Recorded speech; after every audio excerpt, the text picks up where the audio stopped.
তার আজান শুনে মদিনার মুসলমানগণ আবেগ প্রবণ হয়ে আজানের সুরে, আজানের ধ্বনিতে মদিনার মসজিদে নববীর আনাচে কানাচে আজান শেষ না হতে হতে মুসল্লিগণ চলে আসতো। হযরত বেলালের আজান এত মধুর ছিল, এত মধুর ছিল। হযরত বেলাল রাদিয়াল্লাহু তাআলার আজান এত সুন্দর ছিল, যদিও তিনি কালো। এখন অন্যান্য সাহাবীরা বলতেছে, আল্লাহ রাসূল সাল্লাল্লাহু আলাইহি সাল্লাম কি আর কোনো মানুষ খুঁজে পায় নাই হাবশী বেলালকে, কৃষ্ণাঙ্গ বেলালকে আজান দেওয়ার জন্য ঠিক করেছে? কিন্তু সাহাবীরা, অন্যান্য মানুষ জানে না যে বেলালের আজান আল্লাহর আরশ আজিমে পর্যন্ত পৌঁছে যায়। এটা অনেকে জানে না, কিন্তু আল্লাহ রাসূল তো জানেন বেলালের আজান আল্লাহর আরশ আজিমে পৌঁছে যায়। সবাই কানাঘুষা করলেন। আল্লাহ রাসূল সাল্লাল্লাহু আলাইহি সাল্লাম সবাইকে খুশি করার জন্য একটু পরীক্ষা করলেন, বেলালকে স্টপ করলেন আজান দেওয়ার জন্য। অন্য একজনকে ঠিক করলেন, ফজরের আজান দেওয়া হলো। আহারে, ফজর আজান দিছে, সূর্য তো আর উঠে না, সকাল বেলা তো আর হয় না। সাহাবীরা আল্লাহ রাসূলের কাছে দৌড়াইয়া গেলেন, ইয়া রাসূলুল্লাহ, ইয়া হাবিবাল্লাহ, আজকে তো বেলাল আজান দেয় নাই, অন্য যিনি আজান দিয়েছেন, কিন্তু আজান দিয়েছে ঠিকই, কিন্তু সূর্য তো আর উঠে না, ফর্সা তো হয় না, সূর্য উঠে না কেন?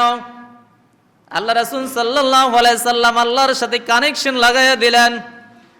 জিবরাইল এসে হাজির, ইয়া রাসূলুল্লাহ, আল্লাহ বলেছে আজকে মসজিদে নববীর মধ্যে কেন আজান দেওয়া হয় নাই? যেখানে আজান দিয়েছে আর আল্লাহ বলতেছে জিবরাইলের মাধ্যমে, ইয়া রাসূলুল্লাহ, কেন আজকে মদিনার নববীর মধ্যে কেন আজান দেওয়া হয় নাই?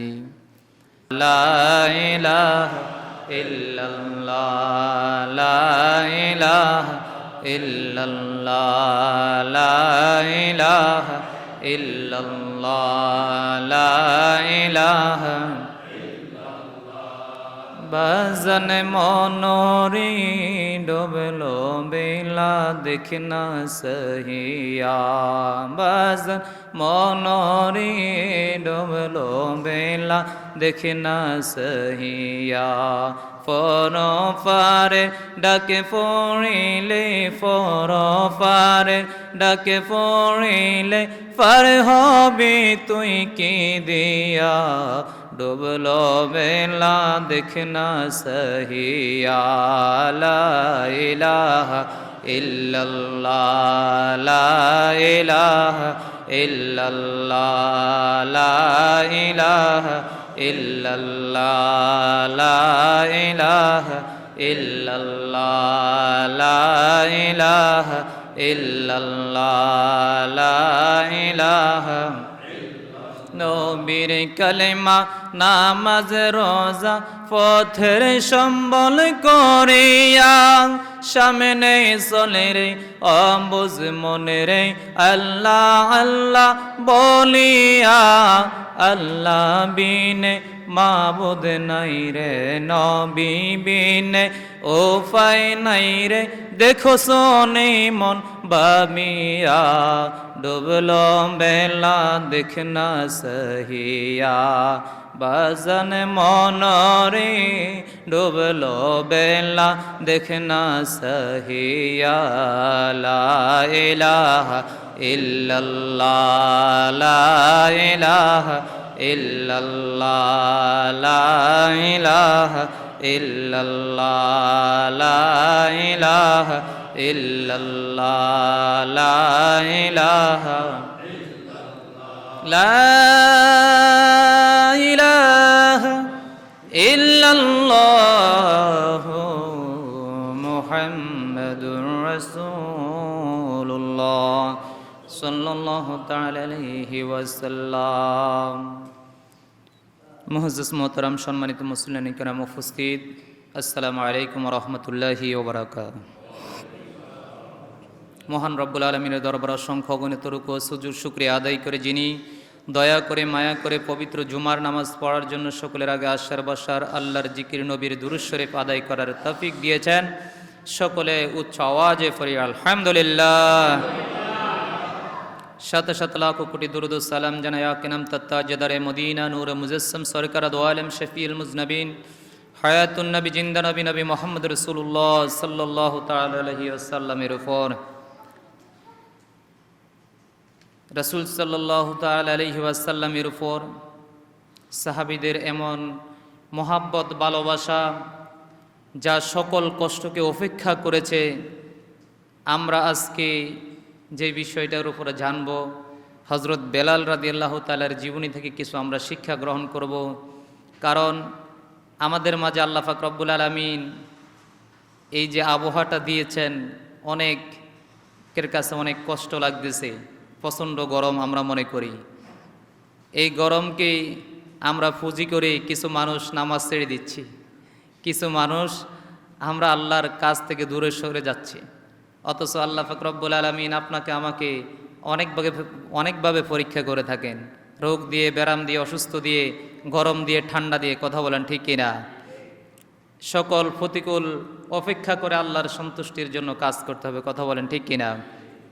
বেলাল রাদিয়াল্লাহু তাআলার জীবনী থেকে আমরা কিছু জানব। নাম হচ্ছে বেলাল, উপনাম আবু আব্দুল্লাহ আব্দুর রহমান, উফাদি মুয়াজ্জিনুন নবী সাল্লাল্লাহু তাআলা আলাইহি ওয়াসাল্লাম, যিনি মুয়াজ্জিন ছিলেন মসজিদে নববীর, স্বয়ং রাসূল সাল্লাল্লাহু আলাইহি সাল্লামের মুয়াজ্জিন।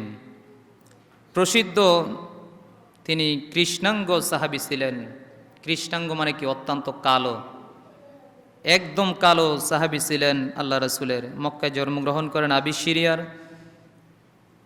বা হাফসি বংশোদ্ভূত ছিলেন তিনি। কুরাইশ বংশের, কুরাইশ নেতা উমাইয়া ইবনে খলফ, কুরাইশ নেতা উমাইয়া ইবনে খলফের কৃতদাস ছিলেন, মানে গোলাম ছিলেন। ইসলাম গ্রহণের কারণেই হযরত বেলাল রাদিয়াল্লাহু তাআলাকে এই তার মনিব অনেক কষ্ট দিয়েছেন। এরম গরমের উত্তপ্ত বালির মধ্যে হযরত বেলালকে শোয়াইয়েছেন, বালির মধ্যে হিসড়ে টেনেছেন, অনেক কষ্ট দিয়েছেন। তারপরও বলেছেন আহাদ আহাদ লা শারীকা লাহ লা ইলাহা ইল্লাল্লাহ মুহাম্মদ রাসূলুল্লাহ। কখনো বলে নাই, আল্লাহ এবং তার রাসূলকে এক মুহূর্তের জন্য বলে নাই হযরত বেলাল। ইসলাম গ্রহণ করেন, ইসলামের প্রথম যুগেই তিনি ইসলাম গ্রহণ করেন। ইসলামের প্রথম যুগেই 7 জন বিপ্লবী বীর সেনা প্রকাশ্য বলেছিলেন আমরা ইসলাম গ্রহণ করব।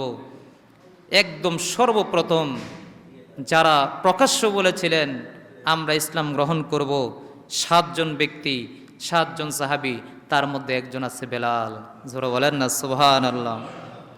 ইসলামের ঘোষণা দিলেন, তার মধ্যে 7 জনের মধ্যে তিনি একজন। ইসলাম ত্যাগ করার, ইসলামের জন্য ত্যাগ স্বীকার, তিনি যে ইসলামের জন্য ত্যাগ স্বীকার করেছেন, ইসলাম গ্রহণের অপরাধে তাকে অনেক শাস্তি দিয়েছেন তার মনিব উমাইয়া ইবনে খলফ। উমাইয়া ইবনে খলফ তাকে কিনে কৃতদাস হিসেবে তাকে রেখেছেন, গোলাম হিসেবে তাকে রেখেছেন, সে কিনে এনেছেন। হযরত উমাইয়া ইবনে খলফ হযরত বেলাল রাদিয়াল্লাহু তাআলাকে কেমন কষ্ট দিয়েছেন। প্রচণ্ড সূর্যের তাপ, এই সূর্যের তাপের মরুভূমির মধ্যে যেই বালি ছিল, এই বালির মধ্যে কে কতক্ষণ দাঁড়াইয়ে থাকতে পারবে? আজকে আমরা সাধারণ মানুষ এত প্রচণ্ড রোদের মধ্যে কিছুক্ষণ আমরা দাঁড়াইতে পারি না। বালি তো দূরের কথা, পিচ রোডের মধ্যে আমরা দাঁড়াইতে পারি না। হযরত বেলাল রাদিয়াল্লাহু তাআলাকে মরুভূমির মধ্যে নিয়ে যেতেন, আর মনিব বলতেন বেলাল রে, যদি ইসলাম ত্যাগ না করো তাহলে এই বালির মধ্যে তোমাকে দাঁড় করানো হবে, বালির মধ্যে শোয়াইয়া রাখা হবে। হযরত বেলাল রাদিয়াল্লাহু তাআলা বললেন, মনিব গো, আমি কখনো ইসলাম ধর্ম ত্যাগ করতে পারবো না। আমি ইসলামের যে স্বাদ অনুভব করেছি, বেলাল বলেন ও মনিব, ইসলামের যে স্বাদ আমি পেয়েছি, রাসূলকে পেয়ে আমি যে স্বাদ অনুভব করেছি, আমাকে যদি 1000 কষ্ট দাও, আমাকে আমি বেলালকে যদি 1000 টুকরা করা হয়, তারপরও আমি ইসলাম ধর্ম ত্যাগ করতে পারবো না। উমাইয়া ইবনে খলফ এই সূর্যর মরুভূমির মধ্যে উত্তপ্ত বালির মধ্যে তাকে পাথরের সাবা দিয়ে তাকে রাখতেন, আর বালির উত্তপ্ত তাপে বেলাল রাদিয়াল্লাহু তাআলার শরীরের মধ্যে ঠোস পড়ে যেত, মাংস জোরে জোরে পড়তো, জায়গা জায়গার মধ্যে রক্ত জোরে পড়তো। এগুলা দেখার পরও উমাইয়া ইবনে খালফের হৃদয়ের মধ্যে কোনো অনুভূতি হইতো না, শুধু কষ্টই দিয়ে যেতেন, বেলালকে শুধুই কষ্ট দিয়ে যেতেন। এবং শুধু তাই নয়, গলার মধ্যে রশি পেঁচাইয়া গোড়ার পিছনের মধ্যে রশি দিয়া বেলালকে ইসলামের জন্য মদিনার অলিতে গলিতে, মক্কার অলিতে গলিতে তাকে হেসরাইয়া হেসরাইয়া টানত। তার মনে ইসলাম ধর্ম ত্যাগ করার জন্য কত কষ্ট করেছেন, ইসলামের জন্য তিনি ত্যাগ স্বীকার করেছেন। তারপরও রাসূলকে বলে না এক মুহূর্তের জন্য বেলাল বলে, না না না, আমি ইসলাম ধর্ম ত্যাগ করতে পারবো না, নবীর ভালোবাসা ছাড়তে পারবো না, আল্লাহর প্রতি যে আমি কৃতজ্ঞতা প্রকাশ করে এটা ছাড়তে পারবো না। আহা কত কষ্ট! এত কষ্টের মাঝেও তারপরে সব সময় বলতেন আহাদ আহাদ আহাদ, আল্লাহকে এক বলে স্বীকার করতেন সব সময়। দাসত্ব মুক্তি হযরত আবু বকর রাদিয়াল্লাহু তাআলা আনহু হযরত বেলাল রাদিয়াল্লাহু তাআলাকে ক্রয় করে স্বাধীন করে দিলেন। রাসূল সাল্লাল্লাহু আলাইহি সাল্লামের দরবারে স্বাধীন করে আল্লাহ রাসূলের দরবারে বেলাল রাদিয়াল্লাহু তাআলাকে দিয়ে দিলেন। সেই পর থেকে বেলাল রাদিয়াল্লাহু তাআলা রাসূলের কাছে সব সময় তিনি থাকতেন। হিজরত করেছেন রাসূল সাল্লাল্লাহু আলাইহি সাল্লাম, যখন হিজরত করে মদিনায় তিনি চলে যান, মক্কা থেকে হযরত বেলাল রাদিয়াল্লাহু তাআলা রাসূলের সাথে হিজরত করে সেই মদিনায় চলে গেলেন, সব সময় থাকতেন। মুয়াজ্জিন হিসেবে মর্যাদা লাভ, তার আজান শুনে মদিনার মুসলমানগণ আবেগপ্রবণ হয়ে আজানের সুরে, আজানের ধ্বনিতে মদিনার মসজিদে নববীর আনাচে কানাচে আজান শেষ না হতে হতে মুসল্লিগণ চলে আসতো। হযরত বেলালের আজান এত মধুর ছিল, হযরত বেলাল রাদিয়াল্লাহু তাআলার আজান এত সুন্দর ছিল, যদিও তিনি কালো। এখন অন্যান্য সাহাবীরা বলতেছে, আল্লাহ রাসূল সাল্লাল্লাহু আলাইহি সাল্লাম কি আর কোনো মানুষ খুঁজে পায় নাই হাবশী বেলালকে, কৃষ্ণাঙ্গ বেলালকে আজান দেওয়ার জন্য ঠিক করেছে। কিন্তু সাহাবীরা, অন্যান্য মানুষ জানে না যে বেলালের আজান আল্লাহর আরশ আজিমে পর্যন্ত পৌঁছে যায়। এটা অনেকে জানে না, কিন্তু আল্লাহ রাসূল তো জানেন বেলালের আজান আল্লাহর আরশ আজিমে পৌঁছে যায়। সবাই কানাঘুষা করলেন। আল্লাহ রাসূল সাল্লাল্লাহু আলাইহি সাল্লাম সবাইকে খুশি করার জন্য একটু পরীক্ষা করলেন, বেলালকে স্টপ করলেন আজান দেওয়ার জন্য। অন্য একজনকে ঠিক করলেন, ফজরের আজান দেওয়া হলো। আহারে, ফজর আজান দিছে, সূর্য তো আর উঠে না, সকাল বেলা তো আর হয় না। সাহাবীরা আল্লাহ রাসূলের কাছে দৌড়াইয়া গেলেন, ইয়া রাসূলুল্লাহ, ইয়া হাবিবাল্লাহ, আজকে তো বেলাল আজান দেয় নাই, অন্য যিনি আজান দিয়েছেন, কিন্তু আজান দিয়েছে ঠিকই, কিন্তু সূর্য তো আর উঠে না, ফর্সা তো হয় না, সূর্য উঠে না কেন? আল্লাহ রাসূল সাল্লাল্লাহু আলাইহি সাল্লাম আল্লাহর সাথে কানেকশন লাগাইয়া দিলেন। জিবরাইল এসে হাজির, ইয়া রাসূলুল্লাহ, আল্লাহ বলেছে আজকে মসজিদে নববীর মধ্যে কেন আজান দেওয়া হয় নাই? যেখানে আজান দিয়েছে আর আল্লাহ বলতেছে জিবরাইলের মাধ্যমে, ইয়া রাসূলুল্লাহ, কেন আজকে মদিনার নববীর মধ্যে কেন আজান দেওয়া হয় নাই? আরে আজান তো দিয়েছে। আল্লাহ রাসূল বলেন, ও সাহাবীরা, তোমরা কি জানো? তোমরা জানো না, তোমরা যে আজান দিয়েছো এটা আল্লাহর আরশ আজিমে পর্যন্ত পৌঁছায় নাই। সেই জন্য আল্লাহ আমার কাছে জিজ্ঞাসা করছে আজকে কেন আজান দেওয়া হয় নাই। আল্লাহ কি জানে কিনা আজান দিছে না দিছে? জানে কিনা? জানে। কিন্তু আল্লাহ যে কত ভালোবাসে বেলালকে, আল্লাহ রাসূল যে কত ভালোবাসে বেলালকে, এটা মানুষকে জানানোর জন্য আল্লাহ এই কাজ করেছে। এসে জিজ্ঞাসা করলেন, আল্লাহ রাসূল বললেন, হ্যাঁ আজকে তোমরা আজান দিয়েছো ঠিকই, কিন্তু আল্লাহর আরশ আজিমে আজান পৌঁছায় নাই। এই আজান সূর্য শুনে নাই, এই আজান চন্দ্র শুনে নাই, এই আজান গাছগাছালি শুনে নাই, পশু পাখিরা শুনে নাই। সেই জন্য ফজরের ওয়াক্ত হয়েছে, আজান দিয়েছো কিন্তু সূর্য ওঠে না। সবাই আল্লাহর কাছে ক্ষমা চেয়ে, আল্লাহ রাসূলের কাছে ক্ষমা চেয়েছিলেন, ইয়া রাসূলুল্লাহ আমাদের মাফ করে দেন, আমরা বুঝতে পারি নাই। আপনি বেলালকে বলেন আজান দেওয়ার জন্য। যখন যাইয়া বেলাল আজান দিলেন তখন সূর্য ওঠা শুরু করে দিলে। জোরে বলেন সুবহানাল্লাহ।